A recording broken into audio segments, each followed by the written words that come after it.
ఏపీలో వైసీపీ అధినేత జగన్ పాలన చెత్తగా ఉందని తేల్చారు ఓటర్లు. సంక్షేమమే లక్ష్యంగా పనిచేసిన జగన్కు ప్రజలు అది మాత్రమే సరిపోదు, అవినీతి నుంచి మౌలిక వసతులు, రాజధాని, ఉద్యోగాలు కూడా కావాలని తేల్చేశారు. వైసీపీ ఇంత దారుణ ఓటమిని చవిచూస్తుందని బహుశా వైఎస్ జగన్ కూడా ఊహించి ఉండరు. ఎందుకంటే ఆయన పేదలు, దిగువ మధ్యతరగతిలోని ఒక వర్గం తనకు మద్దతిస్తుందని ఊహించారు. కానీ వైఎస్ జగన్ సంక్షేమాన్ని తిప్పికొట్టారు ప్రజలు. ఎందుకలా జరిగిందంటే మాత్రం 1,00,000 కారణాలు చెబుతున్నారు విశ్లేషకులు. ఎన్నికలకు ముందు ల్యాండ్ టైటిలింగ్ యాక్ట్ కొంప ముంచింది. ప్రజలు దానిపై భయభ్రాంతులకు గురయ్యారు. ఎందుకంటే ల్యాండ్ బుక్పై వైఎస్ జగన్ ఫోటో ఉండడం మరింత కొంప ముంచింది. ఎంత సీఎం అయితే మాత్రం సొంత భూమిపై ముఖ్యమంత్రి ఫోటో ఎందుకనే విమర్శలు తీవ్రమయ్యాయి. ఎందుకంటే ప్రజల సొంత సొత్తది, సంక్షేమ పథకం ఏమాత్రం కాదు. అందుకే ప్రతిపక్షం సోషల్ మీడియా ద్వారా తీవ్రంగా తీసుకెళ్లిన ల్యాండ్ టైటిలింగ్ యాక్ట్పై ప్రజలు భయభ్రాంతులకు గురయ్యారు. ఎందుకంటే అప్పటికే చాలా మంది వైసీపీ ఎమ్మెల్యేలు, వారి అనుచరుల భూ కబ్జాల మీద వేల ఆరోపణలు వచ్చాయి. కానీ వాటిపై సీఎం జగన్ స్పందించలేదు, వారిని కంట్రోల్ కూడా చేయలేదు. విచ్చలవిడిగా రెచ్చిపోయి బరి తెగించేశారు. ఎంతలా అంటే ఎలక్షన్ కమిషన్ అంటే కూడా భయం లేకుండా ఈవీఎంలు పగలగొట్టి రెచ్చిపోయాడు పిన్నెల్లి. ఇతని మీద సుప్రీంకోర్టు కూడా తీవ్ర ఆగ్రహం వ్యక్తం చేసింది. బెయిల్ ఇచ్చిన హైకోర్టుకు కూడా తలంటింది సుప్రీం. పిన్నెల్లిని ఎట్టి పరిస్థితుల్లో కూడా కౌంటింగ్ ఏరియాలోకి కూడా వెళ్లొద్దని ఆదేశించిందంటే వైసీపీ నేతలు ఎంతలా బరి తెగించారో అర్థం చేసుకోవచ్చు. మరొకడేమో ఎన్నికల పోలింగ్ బూత్లోనే ఓటర్ని కొడతాడు. వీటన్నింటినీ కూడా జగన్ చాలా తక్కువ అంచనా వేసుంటారు. కానీ ప్రజలు బెదిరింపులు, కబ్జాలు, అవినీతి, నేనే నియోజకవర్గానికి రాజుననే వ్యవహారాలను అసలు సహించరు అనడానికి ఇదే ఉదాహరణ. అది తీవ్రమైన ప్రభావం చూపించింది. మరి ల్యాండ్ టైటిలింగ్ యాక్ట్ మాత్రమేనా అంటే కానే కాదు, ఇంకా ఉన్నాయి. రాజధాని విషయాన్ని కూడా ప్రజలు తీవ్రంగా పరిగణించాలి. ఈ ఫలితాలను అర్థం చేసుకోవచ్చు. ఏపీ లాంటి అత్యంత అభివృద్ధి చెందిన రాష్ట్రానికి రాజధాని లేకపోవడాన్ని ప్రజలు సహించలేకపోయారు. ఒకవైపు హైదరాబాద్ దూసుకెళ్తుంటే మనకు కనీసం చెప్పుకోవడానికి రాజధాని కూడా లేదని ఆగ్రహం వ్యక్తం చేశారు. గతంలో చంద్రబాబు నాయుడు అమరావతి అని చెప్పినా కూడా దాన్ని కూడా అభివృద్ధి చేయలేదు ఆయన. ఇక మళ్ళీ వైఎస్ జగన్ కూడా అదే తప్పు చేశారు. వైజాగ్ని రాజధానిగా ప్రకటించినా కూడా ఎన్నికలకు ముందు కలరింగిచ్చి వదిలేశారు. అయితే ఇక్కడ ప్రకృతిని కూడా ధ్వంసం చేశారనే కోపం ప్రజలకు ఉంది.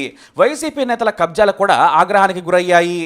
అది కూడా పెద్ద పెద్ద నేతలు రాజధాని విశాఖ అని ముందుగానే ఊహించేసి ప్రజల ఆస్తులను కూడా యథేచ్ఛగా ధ్వంసం చేశారు. ఇది కూడా ఒక కారణం. వీటి మీద వైఎస్ జగన్ దృష్టి పెట్టలేదు, అసలు పట్టించుకోలేదు. సోషల్ మీడియాలో నెగిటివ్గా వచ్చే వార్తలను తక్కువగా అంచనా వేశారు జగన్. ఎందుకంటే అది టీడీపీ చేస్తున్న తప్పుడు ప్రచారంగానే ఆయన చూశారు. అయితే కాస్త కళ్ళు తెరుచుకుని చూస్తుంటే మాత్రం తనకు తనగా సరిచేసుకునేవాడేమో. ప్రజల సొమ్మును దోచుకుంటే ఎవరూ సహించరు. వైసీపీ ఎమ్మెల్యేలకు వచ్చే నష్టం ఏమీ ఉండదు. ఎందుకంటే వారు 5-6 తరాలకు సరిపోను దోచుకొని సెటిల్ అయిపోయారు. ఇప్పుడు ఓడిపోయినా కూడా పెద్దగా పట్టించుకోరనేది వాస్తవం. కానీ ఇప్పుడు చెడ్డ పేరు తెచ్చుకుంది మాత్రం వైఎస్ జగన్ మాత్రమే. ఎగ్జిక్యూటివ్ క్యాపిటల్గా ప్రకటించినా కూడా ప్రజలు వైసీపీని విశాఖలో కూడా తిరస్కరించారు. ఇక ఏపీలోని రోడ్లు కూడా భయంకరమైన పరిస్థితి. ఇవి కూడా జగన్కు చెట్టపేరు తెచ్చిపెట్టాయి. వానాకాలం వస్తే జనం నరకం చూశారు. వాహనాలు పాడయ్యాయి. వాటిని ఏనాడు పట్టించుకోలేదు. పక్క రాష్ట్రంలోని వారు కూడా ఏపీ రోడ్ల మీద జోకులు వేస్తున్నా కూడా వాటిని అస్సలు పట్టించుకోలేదు. మరి అసలు వైఎస్ జగన్ వాటిని ఎందుకు పట్టించుకోలేదు అనేది అందరికీ ఆశ్చర్యం కలిగించే అంశం. కేవలం ఎన్నికల్లో గెలుపు మాత్రమే చూసిన జగన్ సంక్షేమంతో డబ్బులు పంచితే సరిపోతుందిలే అనుకున్నాడు. కానీ అది ప్రజలు పట్టించుకోలేదు. మాకు రోడ్లు కూడా కావాలనేది వారి మాట. చిన్నపిల్లలు, వృద్ధులు, పేదలు కూడా ఈ రోడ్ల వల్లే 5 ఏళ్లు నరకం చూశారు. ఎందుకంటే వీరంతా కూడా ఆర్టీసీ బస్సుల్లోనే ప్రయాణం చేస్తారు. పైగా ఆర్టీసీ ఉద్యోగులు కూడా బస్సులు నడపాలంటేనే భయపడే స్థాయికి వెళ్ళిపోయారు. ఎందుకంటే రోడ్లు బాగాలేని రోడ్లలో డ్యూటీ చేసేందుకు ఆర్టీసీ డ్రైవర్లు భయపడ్డారు. ఈ సమస్యను జగన్ అస్సలు పట్టించుకోలేదు. కళ్ల ముందు కనిపిస్తున్నా కూడా ఆయన లెక్క చేయలేదు. ప్రజలను చాలా తక్కువ అంచనా వేశారు. ప్రజల కోపాన్ని చూడలేదు ఆయన. పైగా తాను మాత్రం తక్కువ దూరానికి కూడా హెలికాప్టర్లో వెళ్లారు. జనం సొమ్ముతో హెలికాప్టర్లో శరీరం కుదుపులకు లోనవ్వకుండా ప్రయాణం చేశారు జగన్. ప్రజలను కలవకుండా పరదాలు కట్టుకుని మరీ జగన్ వెళ్లారు. ఒక ప్రజానాయకుడు చేయాల్సిన పని ఇది కాదు. జనంలోకి వెళ్ళాలి, జనంలో తిరగాలి. అధికారంలో లేనప్పుడు ప్రజల దగ్గరకు వెళ్లి చెంపలు పట్టుకున్న జగన్ అధికారంలోకి రాగానే అమెరికా అధ్యక్షుడు వైట్ హౌస్లో ఉన్నట్లుగా తాడేపల్లి ప్యాలెస్లో సేద తీరారు ఆయన. ఎంతలా అంటే దసరా వచ్చినా, సంక్రాంతి అయినా కూడా బయటకు రాకుండా ప్యాలెస్లోనే జనం సొమ్ముతో సెట్టింగులు వేసి మరి ఆయన తన సతీమణితో కలిసి పూజలు చేశారు. వైసీపీ నేతలు వాటిని సమర్థించినా కూడా కామన్ మ్యాన్ను, చదువుకున్న వారిని, మేధావులను వారు పట్టించుకోలేదు. టీడీపీ విమర్శిస్తే ప్రతిపక్ష పార్టీగానే చూశాడు. కానీ కామన్ పీపుల్ కూడా దాన్ని విమర్శించినా కూడా సరిచేసుకోలేదు. ఇక వైసీపీ మీద అత్యంత వ్యతిరేకత ఉన్న మరో విషయం వైసీపీ ఎమ్మెల్యేల రౌడీ రాజకీయాలు. తమ నేతల బెదిరింపులు, ఇసుక దందాలతో రెచ్చిపోయారు ఎమ్మెల్యేలు. ఓపెన్గానే దాడులకు బరి తెగించారు. వాటిని ప్రజలు సహించలేదు. ఇది కూడా వైసీపీ ఓటమికి మరో కారణం. అయితే జగన్కు అత్యంత చెడ్డపేరు తెచ్చిన మరో విషయం లిక్కర్. ఇది ఒక మిస్టరీ బిజినెస్. ఎందుకంటే పాపులర్ బ్రాండ్లను కాదని పిచ్చి బ్రాండ్లు తెచ్చి జనం ఆరోగ్యంతో ఆడుకున్నారు జగన్. ఇది అత్యంత హేయమైనది. పైగా ఇవన్నీ కూడా వైసీపీ నేతలకు చెందిన డిస్టిలరీల నుంచే వచ్చినవనేది స్పష్టం. దీన్ని కూడా చంద్రబాబు తెచ్చిన కంపెనీలతోనే తాము వ్యాపారం చేస్తున్నామన్నారు. ఇక ఈ లిక్కర్ నుంచి వచ్చిన డబ్బు ప్రభుత్వ ఖజానాకు వెళుతుందా లేదా అనేది కూడా మరో మిస్టరీనే. ఎందుకంటే యూపీఐ పేమెంట్ లేకుండానే కేవలం లిక్విడ్ క్యాష్ గానే తీసుకోవడంతో ప్రజలకు అనుమానాలు పెరిగాయి. ఇక లిక్కర్ చాలా దారుణమైన క్వాలిటీతో ఉందని జనం గగ్గోలు పెట్టారు.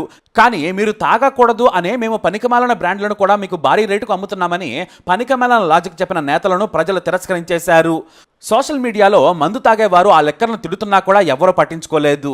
ఇక ఇది ఇలా ఉంటే బయట రాష్ట్రాల నుంచి, మరీ ముఖ్యంగా సరిహద్దు ప్రాంతాల నుంచి, తెలంగాణ, ఏపీ, కర్ణాటకల నుంచి మంచి మందు సరదాగా ఒక బాటిల్ తెచ్చుకున్నా కూడా ఇండియా పాకిస్తాన్ బోర్డర్లో వెతికినట్టు కార్లు మొత్తం వెతికి ఆ ఒక్క ఉన్న బాటిల్ని కూడా లాగేసుకున్న వాళ్ళు చాలా మందే ఉన్నారు. ఆ బాటిల్ ఇవ్వకపోతే కఠిన చర్యలన్నారు. అంటే ప్రజలు చచ్చినా మీ ఆరోగ్యం ఏమైనా సరే వేలకు వేలు పోసి ఇక్కడ మధ్యమే తాగాల్సిందేనని చెప్పారు. బలవంతంగా ప్రజలతో పనికిమాలిన చీప్ లిక్కర్ తాగించారు. ఇది ప్రజలకు తీవ్రమైన కోపం తెప్పించింది. ఎందుకంటే దేశంలో ఎక్కడైనా సరే నచ్చిన మద్యం తాగే అవకాశం ఉంటుంది. కానీ ఏపీలో మాత్రం వైసీపీ ఏకపక్ష తప్పుడు పద్ధతుల్లో తప్పుడు నిర్ణయం తీసుకొని ప్రజల ఆరోగ్యంతో ఆడుకుందనే కోపం కూడా తీవ్రమైంది. దీన్ని వైఎస్ జగన్ చాలా చాలా తక్కువ అంచనా వేశారు. ఇక వాలంటీర్లు వీళ్లే గెలిపిస్తారని వైసీపీ చాలా బలంగా నమ్మింది. లక్షల మంది వాలంటీర్లు ప్రతి నెల, ప్రతిరోజు తమ ప్రభుత్వ సంక్షేమాన్ని అందించారు. కాబట్టి వారి ద్వారా ఓట్లు వస్తాయనుకున్నారు. కానీ వాలంటీర్లు సేవలు చేసినా కూడా ప్రభుత్వ తప్పుడు విధానాలను ప్రజలు సహించలేదు. పేదలు సైతం వైఎస్ జగన్కు ఓటు వేయలేదంటే మనం ఆయనపై ఉన్న కోపాన్ని అర్థం చేసుకోవచ్చు. ఎందుకంటే దీనిపై కొంతమంది సీనియర్ జర్నలిస్టులు ఆసక్తికరమైన విషయం చెప్పారు. వైఎస్ జగన్ సంక్షేమం ఇచ్చారు, కానీ బయటకు వెళ్తే రోడ్లు లేవు. వాహనదారులకు సాయం చేశారు, కానీ మంచి రోడ్లు వేయలేకపోవడం వలన అదే వాహనాలు పాడయ్యాయి. ఇక ఆరోగ్యశ్రీ ఇచ్చినా కూడా పనికిమాలిన మద్యం వలన కూడా అనారోగ్యానికి గురయ్యారు. వారు కూడా ఆరోగ్యశ్రీ కింద కొంతమంది చికిత్స చేయించుకున్నారు. స్కూల్స్ డెవలప్ చేసినా కూడా పూర్తి స్థాయిలో దాన్ని అమలు చేయలేదు. కొన్ని స్కూల్స్ని మాత్రమే అభివృద్ధి చేసి మొత్తం చేసినట్లు ప్రచారం చేసుకున్నారు. ఇలా చెప్పుకుంటూ వెళితే సంక్షేమం కంటే కూడా ప్రజలకు పరోక్షంగా నష్టం కలిగించారు. వాలంటీర్లు కొంతమంది బెదిరింపులకు పాల్పడ్డారు. కొంతమంది అధికార పార్టీ నేతలతో అంటకాగి రెచ్చిపోయి సామాన్యులను అగౌరవపరిచారు. దీంతో మంచి చేసినా కూడా జగన్కు కింది స్థాయి వారు చెడ్డ పేరు తెచ్చేశారు. వాటిని సరిదిద్దలేకపోవడం జగన్ చేసిన పెద్ద తప్పు. వైఎస్ జగన్కు ప్రజలకు లింక్ తెగిపోయింది. అందుకే దారుణ ఓటమికి గురయ్యారు అన్నంలో సందేహమే లేదు. గెలిచిన తర్వాత ఈ 5 ఏళ్లలో ఒక్కసారైనా కూడా జర్నలిస్టుల ప్రశ్నలను ఎదుర్కోలేదు. కనీసం జర్నలిస్టులతో మాట్లాడి ఉంటే ఆయనకు ఓ క్లారిటీ వచ్చుండేది. కానీ ఎల్లో మీడియా అనే భయంతో ఆయన వాటికి దూరంగా వచ్చేశారు. ఎప్పుడైనా ప్రతిపక్షంలో ఉన్న వారి నుంచి ప్రశ్నలు ఎదుర్కొంటేనే ఆయనకు నిజం తెలిసేది. పూర్తిగా తెర వెనక నుంచే పాలించడం కూడా జగన్ చేసిన పెద్ద తప్పు. బటన్ నొక్కుతున్నాను, జనం డబ్బు తీసుకుంటున్నారు, ఇక నేను ఏ డ్యాన్స్ చేసినా కూడా ఓట్లేస్తారని పేదలను ఆయన ఓటు బ్యాంకుగానే చూశారు. అదే తప్పు, అదే కొంప ముంచింది. ప్రజలతో సన్నిహితంగా తిరిగి ఉంటే ఫలితం మరోలా ఉండేది. తాను తన నాన్నలా గెలుస్తానని అనుకున్నారు వైఎస్ జగన్. కానీ వైఎస్ రాజశేఖర రెడ్డి చరిష్మా జగన్కు లేదని తేలిపోయింది. వైఎస్ సంక్షేమానికి హ్యూమన్ టచ్ ఉంది, అది వైఎస్ జగన్ మిస్ అయ్యారు. ఎందుకంటే పేదలు మాత్రమే కాదు, మౌలిక వసతులు, నీటి ప్రాజెక్టులు, సంక్షేమం, ఆరోగ్యశ్రీ, విద్యా, ఉపాధిని ఆయన అన్నింటినీ బ్యాలెన్స్ చేశారు. అది వైఎస్ జగన్ చేయలేకపోయారనేది సుస్పష్టం. ఇవి కాకుండా ఉపాధి, చదువుకున్న యువత హైదరాబాద్కు వెళ్ళడం తప్ప ఏపీలో కొత్తగా ఉద్యోగ అవకాశాలను ఎక్కడా సృష్టించలేదు.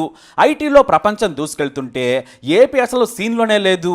ఐటీ మినిస్టర్గా గుడివాడ అమర్నాథ్ను మంత్రిగా పెడితే ఆయన కమిడియన్ అయిపోయారు. కనీసం ఏం మాట్లాడుతున్నారో కూడా తెలియని పరిస్థితి. ఇక మంత్రులకు ఆయా శాఖల మీద పట్టు లేదు. కేవలం మీడియాలో బూతులు మాట్లాడటానికే పరిమితమైపోయారు. కొంతమంది మంత్రులైతే బూతులు తిట్టడానికి మాత్రమే ఉన్నట్లు రెచ్చిపోయారు.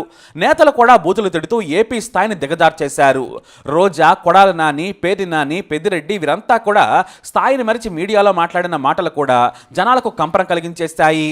ఇక మరో లేడీ మంత్రికైతే పబ్లిసిటీ పిచ్చి.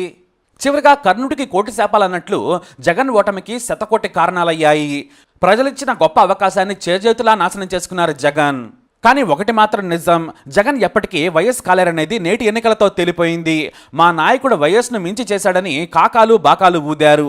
కేవలం జగన్ను ప్రసన్నం చేసుకోవడానికే ఆ డబ్బా మాటలు. కానీ వైఎస్ఆర్ వేరు, జగన్ వేరు అని తేలిపోయింది. ఇకనైనా జగన్ తన చుట్టూ ఉన్న భజన పరులను తొలగించుకుంటే మంచిది. ఇక ఊహాలోకం నుంచి ఈ లోకంలోకి రావాలి.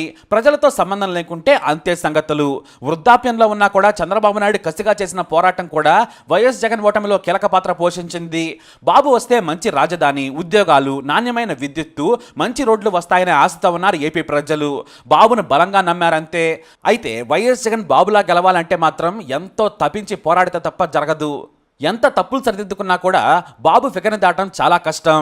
అది ఎన్నేళ్లు పడుతుందో ఎప్పుడవుతుందో కూడా చెప్పలేం. ప్రస్తుతానికైతే జగన్ ముందు ఉంది ఒక్కటే, ముందు తన తప్పులు తెలుసుకోవడం. మరి కర్ణుడికి కోటి శాపాలు అన్నట్లు జగన్ ఓటమికి కూడా శతకోటి కారణాలు. మీరే కారణం చెబుతారు. మీ అభిప్రాయాన్ని కమెంట్ ద్వారా తెలియజేయండి. ఈ వీడియో అప్డేట్స్ కోసం మై ఛానల్ ఫాలో అవ్వండి. అలాగే తప్పకుండా సబ్స్క్రైబ్ చేసుకోండి.